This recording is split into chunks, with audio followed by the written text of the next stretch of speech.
Täna oleme siin, et paluda avalikkuse abi võimalike ohvrite tuvastamisel, keda meie arvates on tabanud kuri ja laiaulatuslik romantikapettus. See on Primecrime'i jaoks väga ebatavaline episood, sest FBI on palunud meil osaleda käimasolevas uurimises, mis on äärmiselt haruldane. Aga see juhtum on nii erakordne, et nad paluvad teie abi, et tuua see väidetav kurjategija kohtu ette.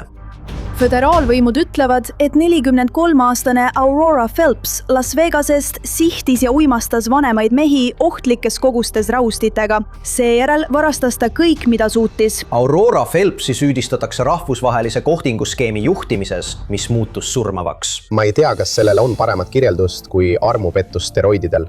Ma mõtlen, see tõesti ongi nii. Pärast seda, kui ta sai, mida tahtis, nende vara, usume, et ta tappis mõned neist inimestest. Keegi ju võiks väita, et ta on sarimõrvar. Praegeks teab FBI 11 ohvrist, kuid neid võib olla rohkem. Ta on tõesti võrreldamatu kiskja.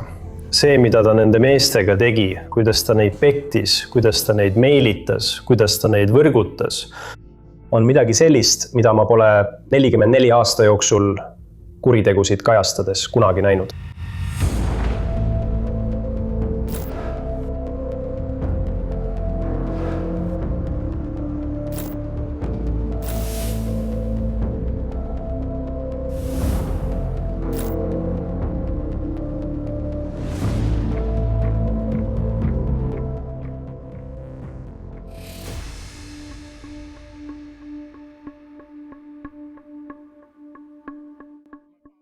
Minu isa, John Weens, oli imeline ja andekas härrasmees, kes oli suurem osa oma karjäärist insener.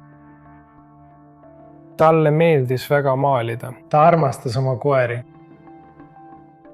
Me üritasime temaga ühendust saada, aga ta ei vastanud oma telefonile. Me kutsusime politsei, et nad kontrolliksid, kas temaga on kõik korras.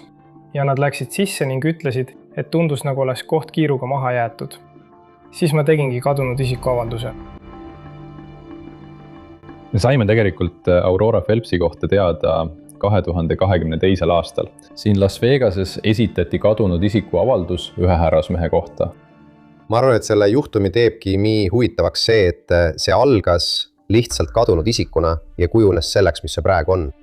Esimene väidetav Aurora Phelpsi ohver, kes jõudis FBI tähelepanu alla, oli mees nimega John Weens. Ja tema poja Mikey jaoks, kes tema kadumisest teatas, oli mõned asjad, mis lihtsalt ei klappinud. Naaber oli lihtsalt sinna läinud, sest uks oli praakil. Nad polnud tema autot paar päeva näinud ja märkasid, et tema koer haukus. Ta ei jätaks kunagi oma koera isegi üheks ööks ilma, et keegi tema eest hoolitseks. Nii et jah, see oli väga murettekitav. Nii et 2 nädala jooksul läksin ma Las Vegasesse. Ma sain maja sisse ja me teadsime, et midagi oli valesti. Tema laual oli hunnikvanu juhilube ja sülearvuti oli samuti laual. Võtsin sülearvuti endaga koju kaasa ja mul õnnestus sellesse sisse pääseda ning tema e-kirjadele ligi pääseda, kus juba tehti igasuguseid kummalisi oste. Pere nägi neid petturlikke tehinguid ja Diori ning muude asjade oste. Nad mõtlesid, et hei, minu isa ei ostaks kunagi selliseid asju. Las Vegase metropolitsei osakonnas olin ma varem ühe detektiiviga koostööd teinud ja ta helistas mulle ning ütles, kuule Säk, mul on üks juhtum. Ma olen teinud kõik, mis ma saan selle asjaga teha. Kas sa saad meid aidata? Ma sain kohe aru, et siin toimub midagi enamat. 2022. aasta detsembris või selle paiku alustasime uurimist. Me lootsime sel hetkel ikka veel, et ta tuleb tagasi. Rääkides Mike Weensiga leiavad agendid vihje milleski, mida John ise oli oma perele öelnud. Ta ütles, et tal on kõrini üksindasest olemisest ja et ta tahtis endale kedagi leida. Ma arvan, et tal oli kohtingutega natuke raske. Ja me olime veidi mures, et ta kasutas tutvumisrakendusi, et inimestega kohtuda. Aga tegelikult oli ta kindel, et ta teab, mida teeb. Ta ütles isegi oma perele, et tal on kohting naisega, kellega ta tutvus tutvumisrakenduses. Ta oli selle üle elevil, ütles pere. Ja nii kohtus ta Auroraga kohalikus restoranis. Siiani on uurijatel ainult see nimi Aurora Phelps. Nii hakkavad nad uurima, kes ta täpselt on ja kas tal oli mingit seost Johni kadumisega. Aurora on 44-aastane. Ta sündis tegelikult Californias, kuid kasvas üles Guadalajaras, Mehhikos ja elas seal koos oma perega. Ja varases täiskasvanueas kolis ta Ameerika Ühendriikidesse, Arkansasesse, kus ta abiellus ja hiljem lahutas. Kolis Las Vegasesse ja abiellus uuesti. Ta elas siin Las Vegases koos oma uue abikaasaga, neil oli tütar ja nad elasid korteris kesklinna lähedal. Tundub, et Aurora ehitas oma brändi mõjutajana, kasutades nime Boreas.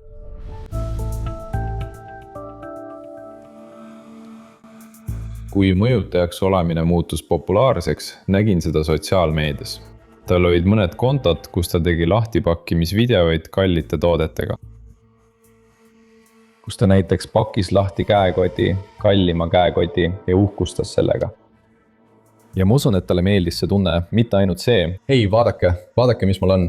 Vaadake seda ilusat eset, seda kallist eset, mis mul on.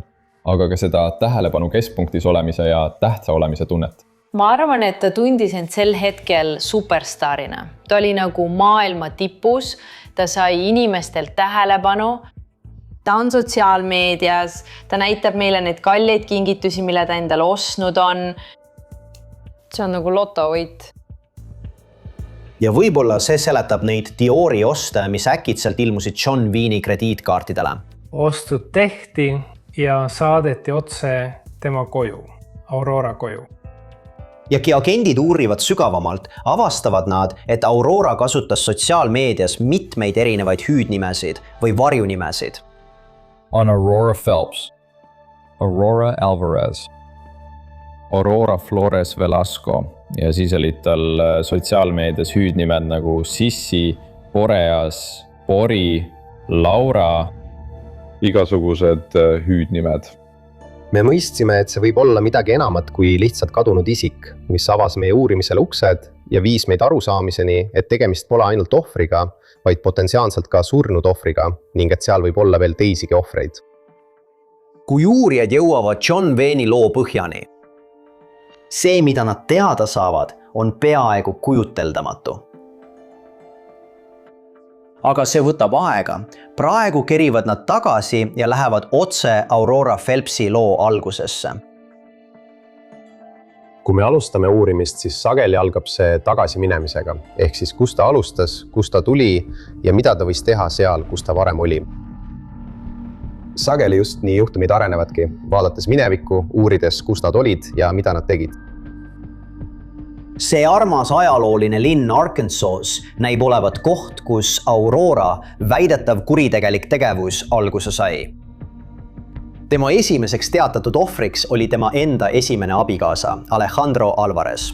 Nad olid lahutanud ja kui talle anti hooldusõigus nende 3 lapsele, ta esitas tema vastu väidetavalt vale süüdistuse, et mees olevat teda väärkohelnud.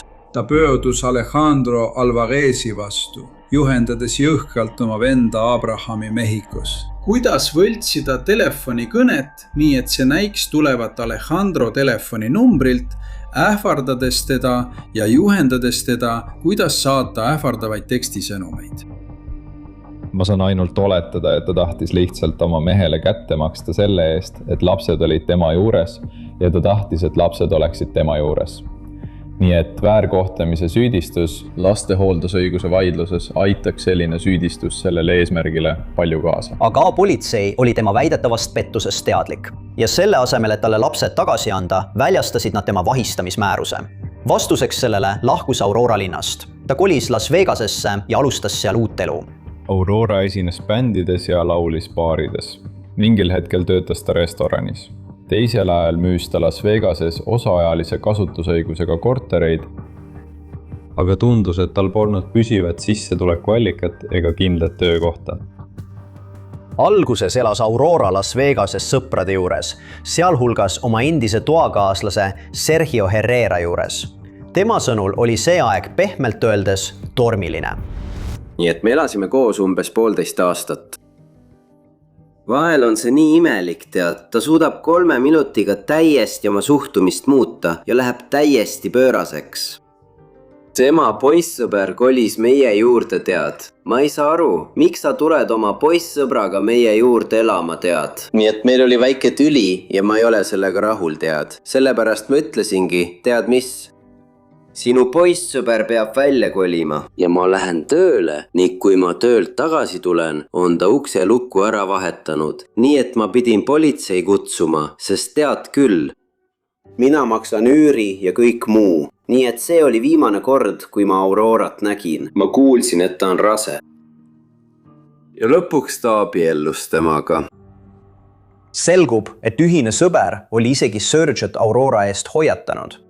Blanca Jimenez oli Aurorat tundnud lapsepõlvest saadik ja nad jäid aastate jooksul lähedasteks. Blacki ütles mulle, et üks tema sõpradest helistas talle ja ütles, tead mis, ole Auroraga ettevaatlik. Tead, ta on hull. Aurora aasus elama Las Vegasesse koos oma uue abikaasa ja beebitütrega. Aga selgub, et ta läks mõneks ajaks tagasi Arkansasesse ja just siis hakkas tal näiliselt kujunema see väidetav käitumismuster, kus ta kasutas inimesi nende raha pärast ära. Ainult et seekord ei olnud tema sihtmärgiks mees. Ta alustas Arkansases ühe naissoost sõbraga. Nad olid olnud sõbrad umbes 3 aastat enne seda juhtumit. Ma arvan, see oli lihtsalt võimalus, mida sai kiiresti korraldada, et natuke raha saada. Ta kohtus selle naisega hotellitoas ja võis teda isegi uimastada. Saime teada, et ta oli tegelikult uimastanud oma enda sõbra, et varastada tema identiteet ja osa tema rahast. Naine ärkas hotellitoas üksinda teadvusetusest. Avastas, et tema rahakott oli kadunud ja nägi siis oma krediitkaardil tehinguid. Õnneks selles juhtumis see naine ei surnud. Aga see avas omakorda ukse küsimustele, mida ta veel on teinud, kus ta on olnud ja kui palju teisi ohvreid veel on, kas nad on elus või surnud. Kas see oli Aurorale omamoodi proovijuhtum? Kas ta suutis selle väikese pettuse läbi viia ja mõistis, et võib-olla on võimalik ka jõukamaid ohvreid meelitada? Ta hakkas liikuma kohtingu maailma ja kasutas, kui nii võib öelda, romantikapettusi, et meelitada ligi härrasmehi, kellel oli palju rohkem raha kui tema endisel sõbral. Ma arvan, et siis ta mõistis, et siin on palju rohkem mängus ja ma võin selliste ohvrite pealt palju rohkem võita. Ta muutus mütikamaks selles, kuidas neid kuritegusid toime panna ja kuidas iga pettusega järjest rohkem raha välja petta. Kui paljude pettustega ta pääseb ja kui kaua ta suudab seda teha. Ja tead, kui palju raha ma saan ühelt inimeselt kätte saada ja kuidas ma saan seda laiendada. Ta leidis hoiupõrsa. Need mehed, kellel oli kindel sissetulek, kas suured säästukontod või pensionid, mõnel juhul ka sotsiaalkindlustus. Ja ta teadis, kuidas sellele ligi pääseda. Ja kui me hakkasime leidma tõendeid, mis sidusid selle ühe ohvri mitme teise ohvriga, ja see lihtsalt kasvas edasi, see oli nagu wow. Meil on siin midagi, mida ma pole kunagi varem näinud.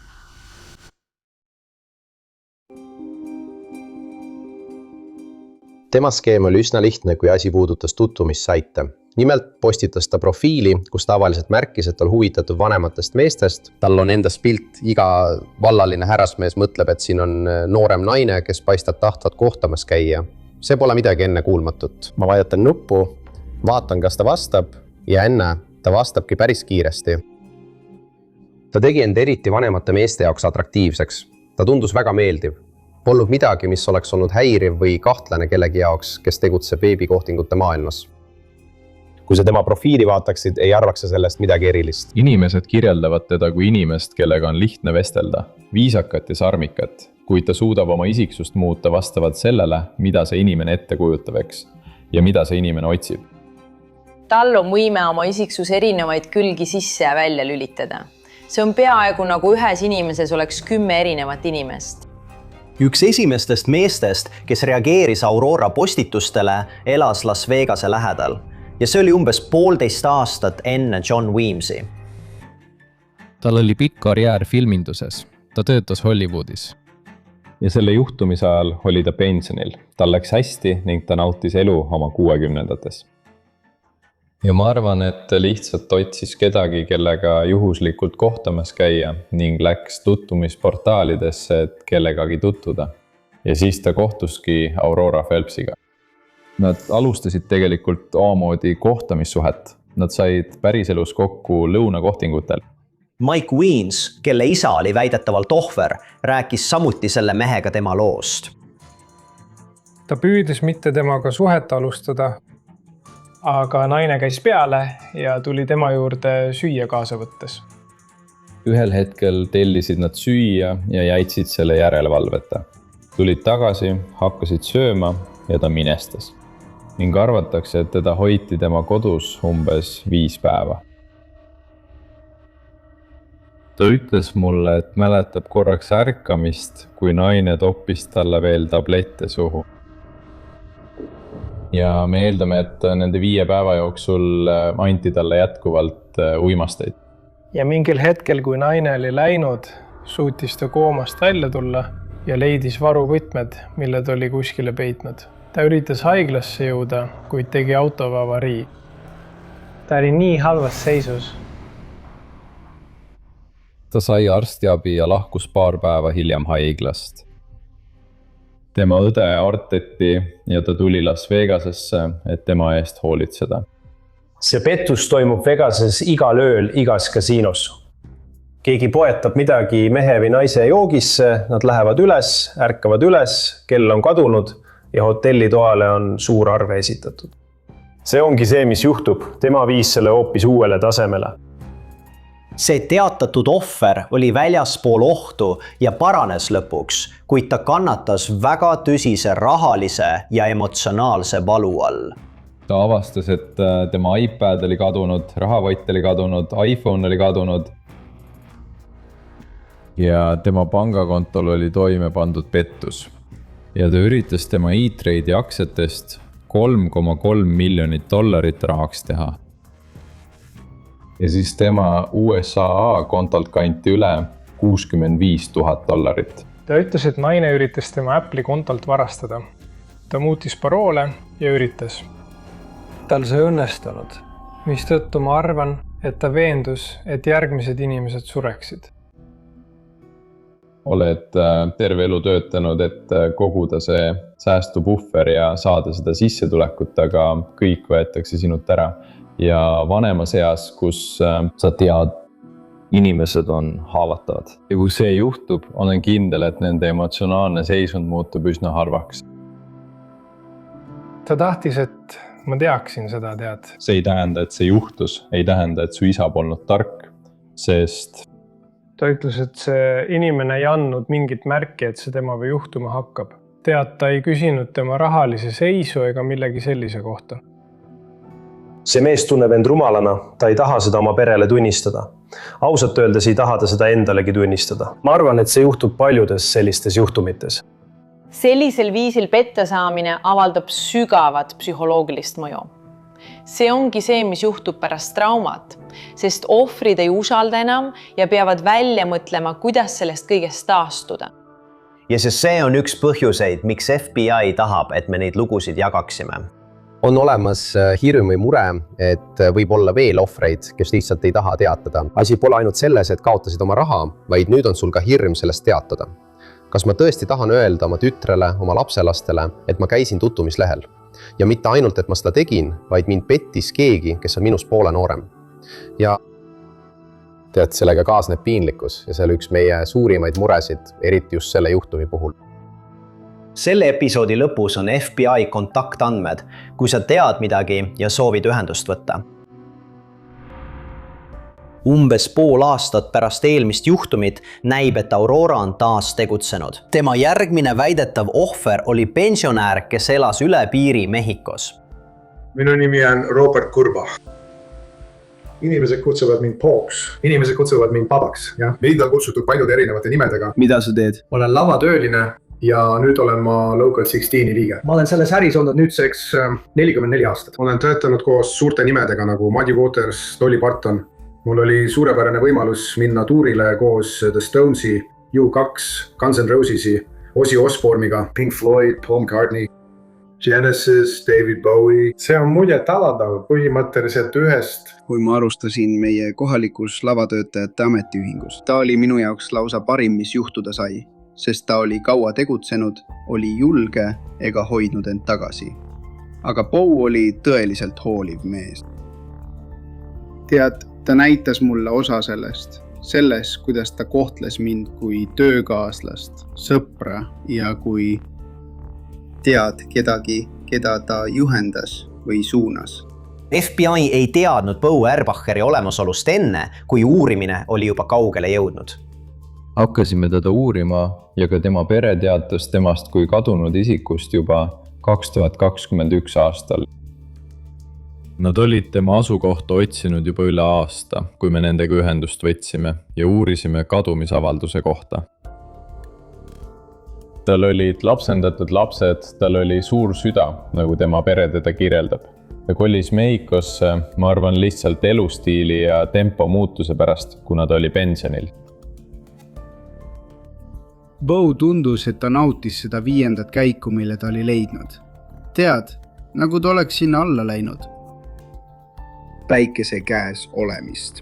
Mehhikos on terve välismaalaste kogukond ja nemad on pensionil insenerid ja spetsialistid, kes nad ei olnud miljonäärid, aga neil oli korralik sääst ja korralik pension ning nad saavad seal väga hästi elada ja lõbutseda. Nad saavad suhelda teiste välismaalastega, aga nad võivad ka kokku puutuda kellegagi nagu Aurora Phelps. Ja mõne nende mehe jaoks oli see surmaotsus. Väidetavalt lähenes Aurora poole tutvumisrakendusest Tinder, kasutades kasutaja nime Sissi. Ta läks Hard Rock hotelli, sest seal on restoran, et kohtuda Auroraga pärast seda, kui ta oli temaga tutvumisrakenduse kaudu tutvunud. Nagu teistegi väidetavate ohvrite puhul püüdis Bo perekond temaga ühendust saada, kuid ei suutnud, mis oli ebatavaline. Perekond, kes võtab temaga sageli ühendust ja saab temalt ka rahalist toetust, hakkab märkama, et esiteks ta ei suhtle enam, teiseks rahaline toetus ei laeku nii nagu tavaliselt. Ja vastuse puudumine või mõnikord vastus, mis ei tundu olevat nende lähedase oma, tekitab kahtlusi. Selles olukorras saab Bo poeg väidetavalt teksti sõnumi, mis on kirjutatud vigases inglise keeles, kus Bo väidab, et kolib Ecuadori ja palub tal lõpetada tema otsimine. Bo perekond teatab ta igal juhul kadunuks. Kadunud isiku kohta esitati avaldus Californias, kuid ta elas Mehhikos. Seega ei saanud kohalikud võimud selle kadunud isiku avaldusega tegelikult midagi ette võtta. Ameerika perekonnal, kelle liige on üks neist meestest, on väga raske Mehhikos uurimist algatada. Seal on hoopis teine maailm. See on väga salapärane ja keeruline koht, kus orienteeruda. Kui neil on mees, kes käis vale tüdrukuga kohtamas ja jäi rahast ilma, siis kui tähtis see nende jaoks üldse on? Olime üsna kindlad, et oli Aurora juhtumiga seotud ohver pärast tema kadumist. Tema kontol tehti tehinguid.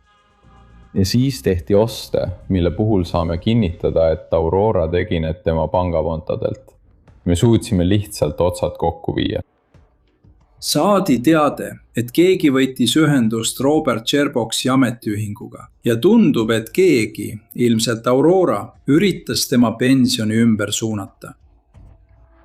Ja see sobitub muidugi teiste käitumisviisidega, mida tal on ette heidetud. Ta oli halastamatu, külma südamega ja ta oli valmis tegema ükskõik mida, et oma ohvritelt raha saada, isegi pärast nende surma. Meie hinnangul sai ta kätte umbes 300 000. Ta üritas kätte saada üle 3,5 miljoni. See märgati õnneks ära, aga see on lihtsalt see, millest me teame. Kahjuks Bo Erbacheri perekond jäi teadmatusse, oodates ja mõeldes, mis temaga juhtus. See on piin, kui sa ei tea, kus su lähedane on, kui sul puudub igasugune teadmine, kas inimene on surnud või elus, kuidas edasi minna, kui sa ei saa lõplikku vastust ega selgust inimese kohta, keda armastad ja kes on kadunud.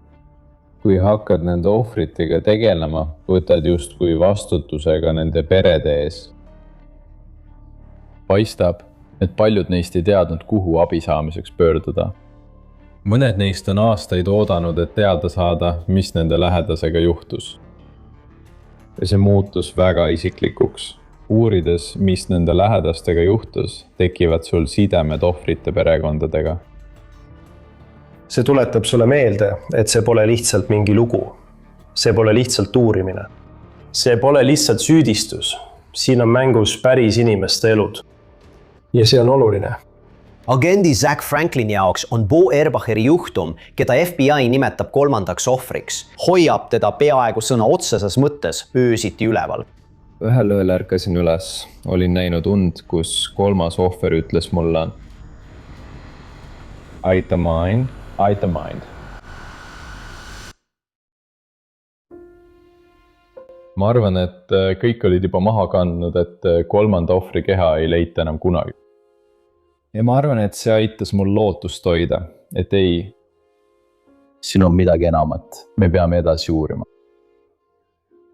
Umbes 1,5 aastat pärast uurimise algust suutsime me tema surnukeha leida Mehhikos asuvast morgist. Ja see oli uskumatu, sest Mehhiko ei hoia kõiki surnukehi pidevalt morgis.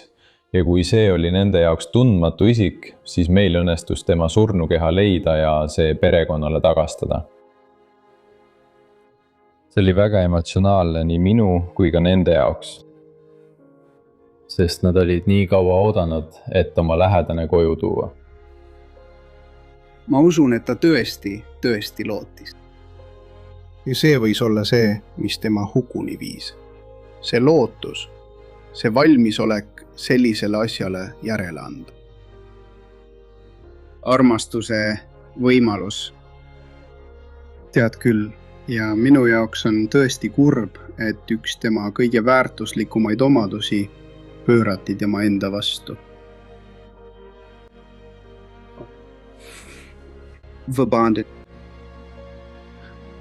Südantlehestavad lood nagu Bo Erbacheri oma on üks põhjusi, miks FBI pöördub meie vaatajate poole. Igasugune abi väidetavate ohvrite tuvastamisel võiks tuua nende lähedastele õiglust.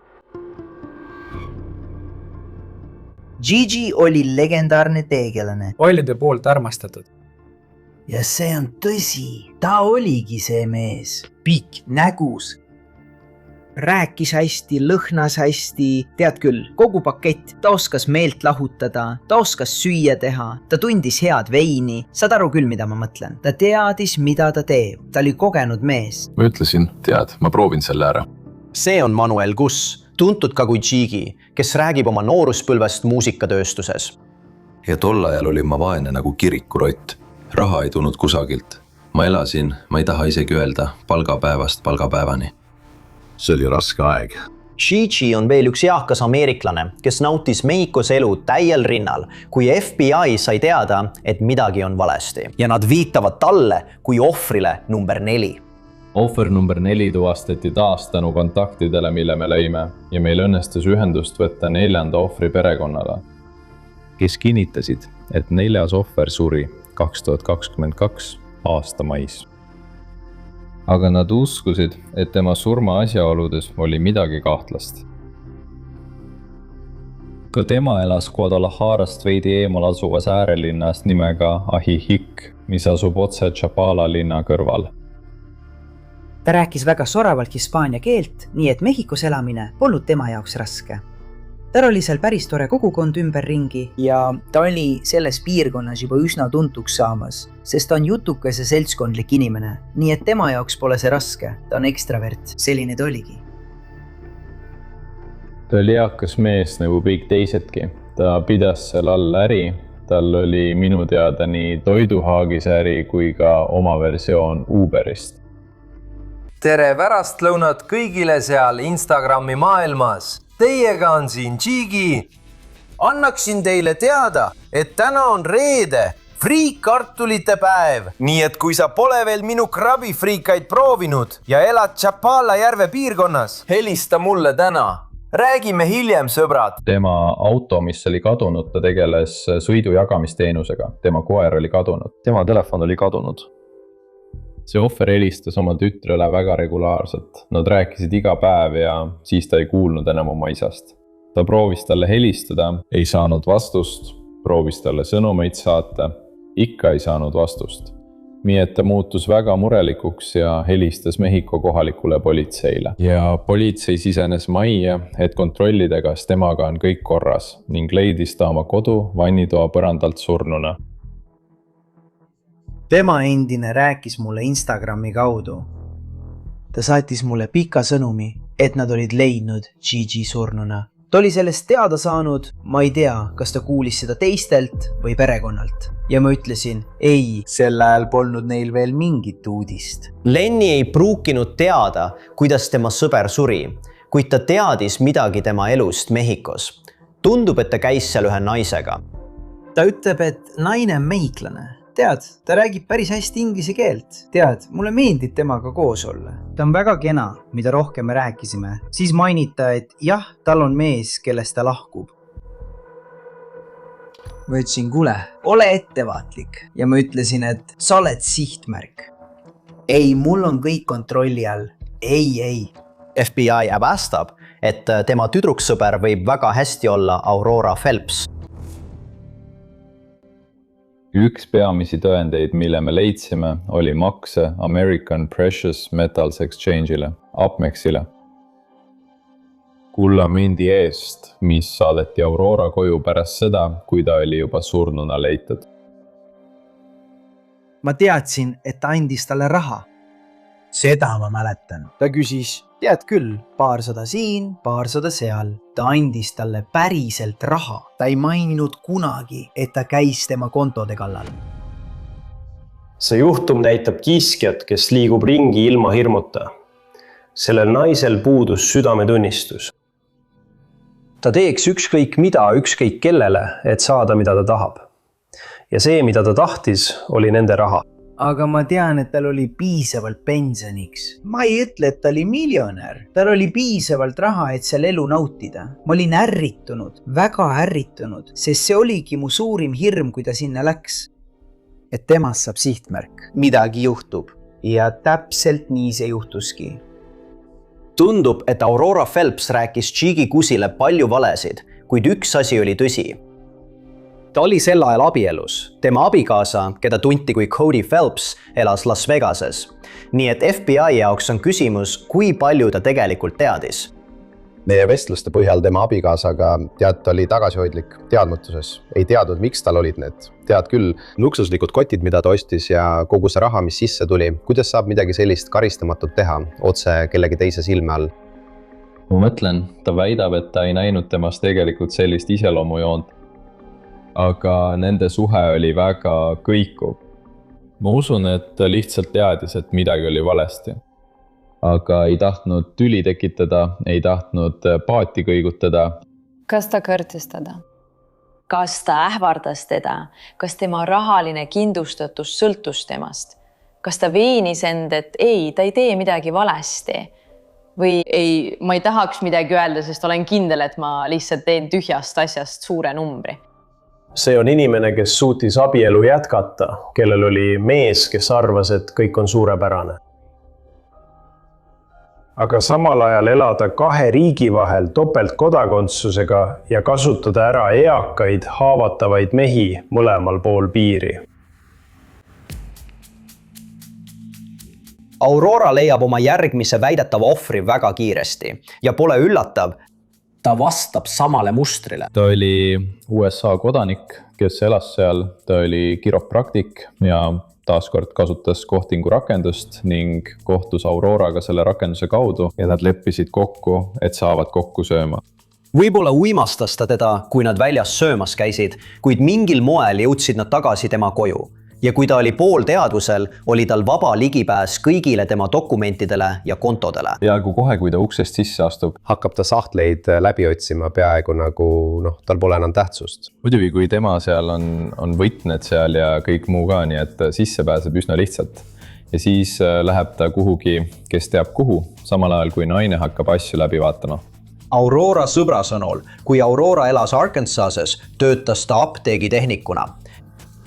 Ja ta teadis natuke ravimitest, sealhulgas lõõgastite ja rahustite kohta. Kuna need ravimid hoiavad inimesi ärkvel, mitte et see oleks tõeseerum, aga kui keegi küsib neilt, mis on sinu parool, tead küll, see tavaline parool, mida sa kasutad, tõenäoliselt nad ütlevad selle välja, sest sellises seisundis nad ei saa sellises seisundis hästi aru, mida nad teevad. Reeglid erinevate ravimite saamiseks apteekidest Mehhikos on teistsugused kui Ameerika Ühendriikides. Seal on palju leebemad reeglid. Sa võid lihtsalt astuda apteeki ja saada põhimõtteliselt mida iganes soovid. Nii et tal ei oleks raske saada vaaliumit või Xanaxit või võib-olla isegi midagi ohtlikumat, mis oleks rahusti või midagi, mida saab kasutada kellegi kontrollimiseks.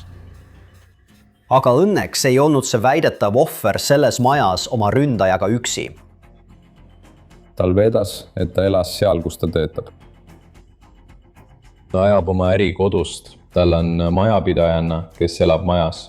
Ta ärkab ja leiab majast selle võõra naise ning muutub väga ärevaks. Küsides, tead küll, mida sa teed? Aurora ütles, et mees oli purjus ja see aitaks tal ärgata.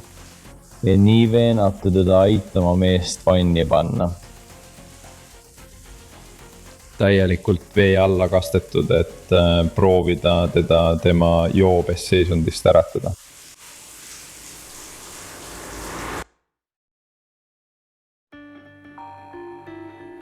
Töötajad saabusid kohale, leidsid nad vannitoast ja töötaja aitas mehe kohe vannist välja ning kutsus välja nii kiirabi kui ka politsei.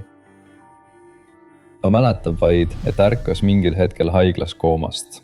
Ohver ütleb, et ta ei joo üldse, seega ta ei saanud olla purjus.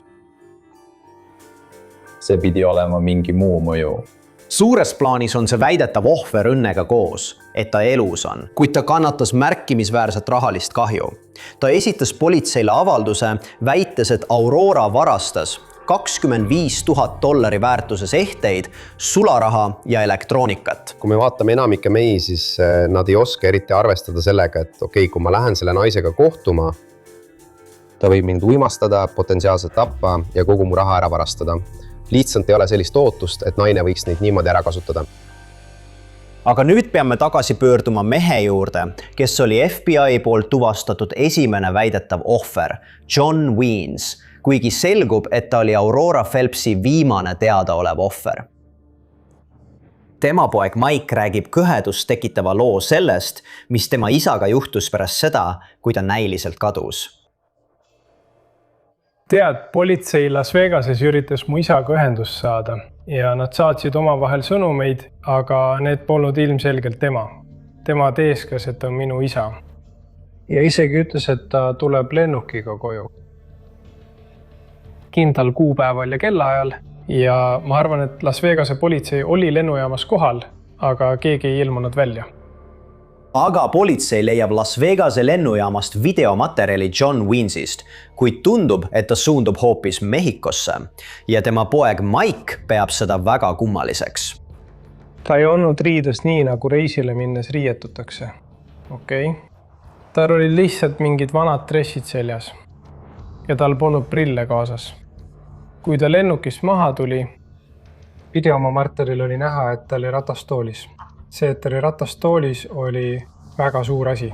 Teate, see ei olnud midagi, mis oleks pidanud juhtuma. Ta oli nii kehvas seisus, et ta tuli lennukist ratastooliga maha viia. Ta viis ta ratastoolis üle piiri Tijuana lennujaama läbi piiri ületava tunneli.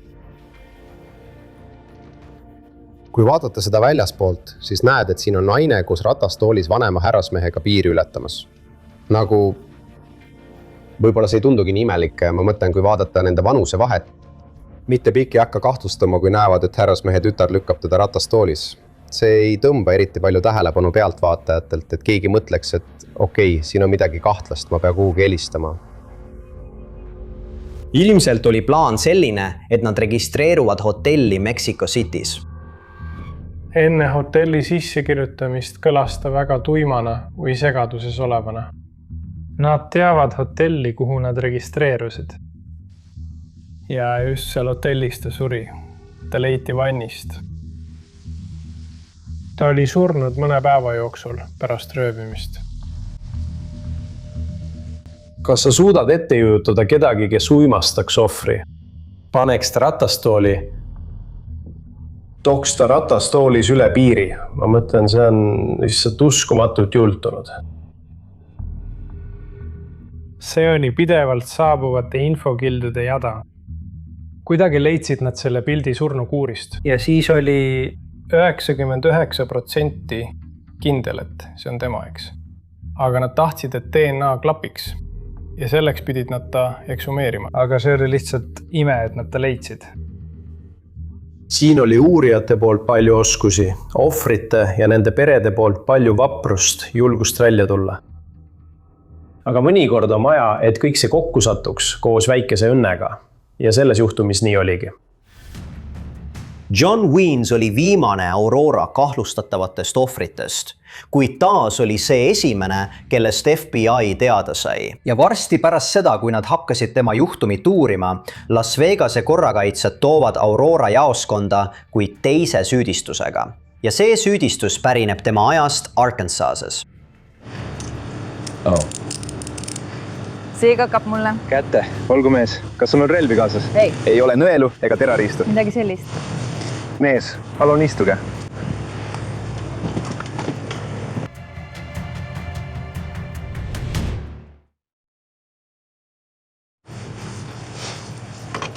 Me lähme läbi peakorteri.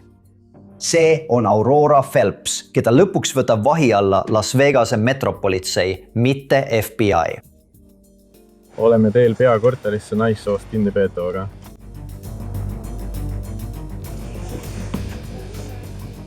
Su käsi valutab. See osa.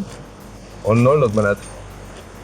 Ta arreteeriti Arkansase vahistamismääruse alusel ja seetõttu tuli ta Arkansasesse saata, et selle määruse tõttu kohtuniku ette minna. Kui ta seal oli, nägi ta kohtunikku ja tõi välja põhjused, miks ta tuleks valastada. Ja mingil hetkel vabastati ta. Ja seda sellepärast, et talle esitati süüdistus pettuses. Mitte mõrvasüüdistus või midagi sellist, mis oleks võinud teda vangistuses hoida. Ta pääses Arkansas vanglast, sõitis bussiga ja tuli Las Vegasesse. Ja tegelikult lahkus ta umbes päev pärast seda Mehhikosse. Lendas lennukiga. Ja me saime teate, et ta oli seal. Ja me korraldasime koos Mehhikos asuva õigusatašeega, kes aitas meil koordineerida kohalike võimudega, et minna ta kinni pidama mõnede kuritegude eest, mille ta oli toime pannud. Seal Jalisco osariigis Mehhiko. Süüdistus on röövimine, kuid see oli seotud meie uurimisega. Kui ta Mehhikos kinni peeti, siis mitte ainult ei võetud ta tänavatelt ära ja inimesed said kergemini hingata, kartmata, et ta kedagi veel ohvriks teeb. Aga Ameerika Ühendriikides süüdistatava menetluslikud õigused ei olnud veel jõustunud. Nad veendusid, et kõik oleks korras ja kõik vajalikud ettevalmistused tehtud enne, kui nad tegutsema asusid. Aurora sai föderaalse süüdistuse 13. septembril 2023. Talle esitati kokku 21 süüdistuspunkti. Selles süüdistuses esitati talle süüdistused sidevahendite abil toime pandud pettuses, postiteel toime pandud pettuses, Panga-Pettuses, Identity Divarguses ja 2 inimröövis, millest 1 lõppes ohvri surmaga. FBI jätkas kahtlemata Aurora uurimist ja info kogumist ka pärast esialgset süüdistust 2023 aasta septembris. Nii et möödub palju aega ja nad uurivad põhjalikult edasi. Nad püüavad kogu olukorrast täielikult aru saada.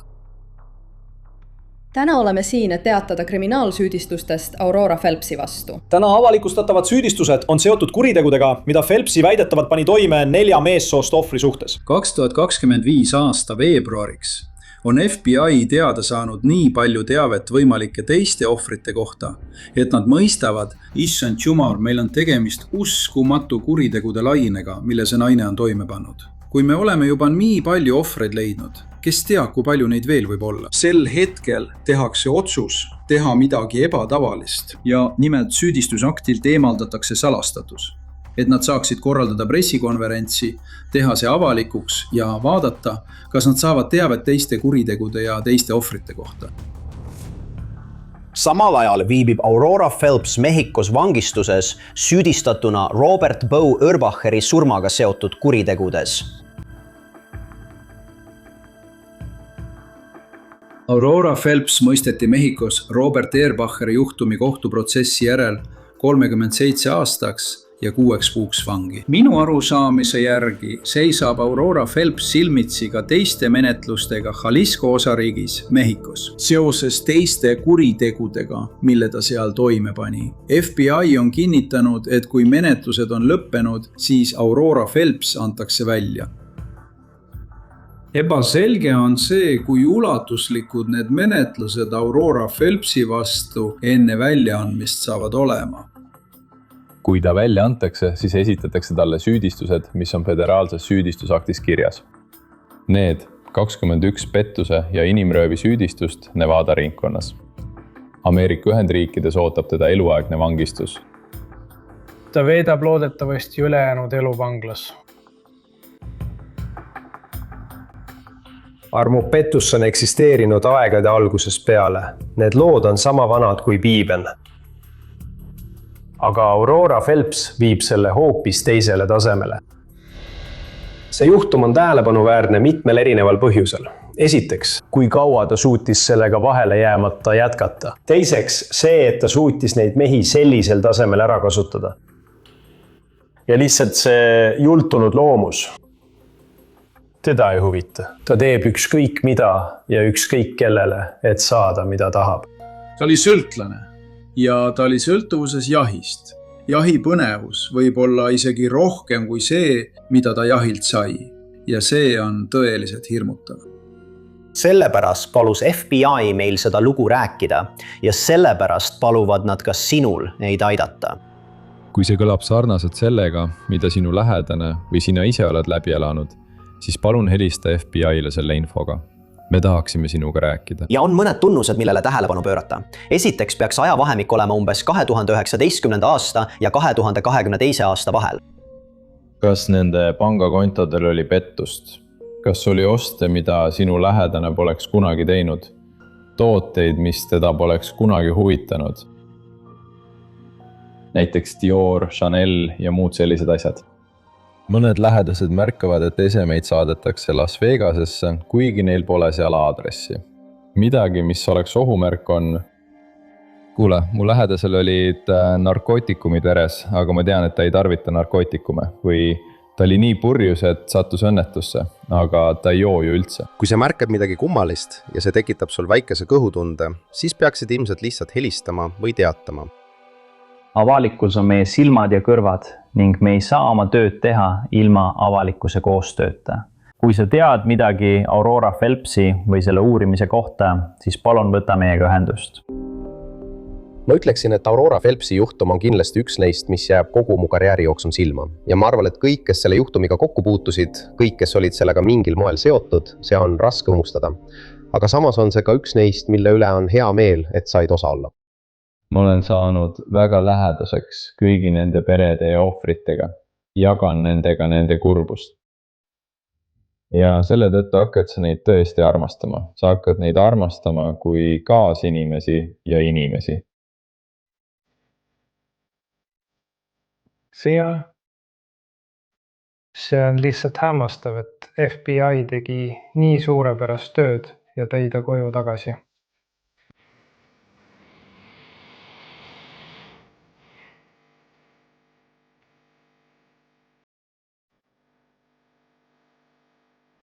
Siin me käisimegi kalal. Ta on päris osav kalamees, jah. Ja see ongi see koht, kuhu me mu isa puhkama panime. Ja tead,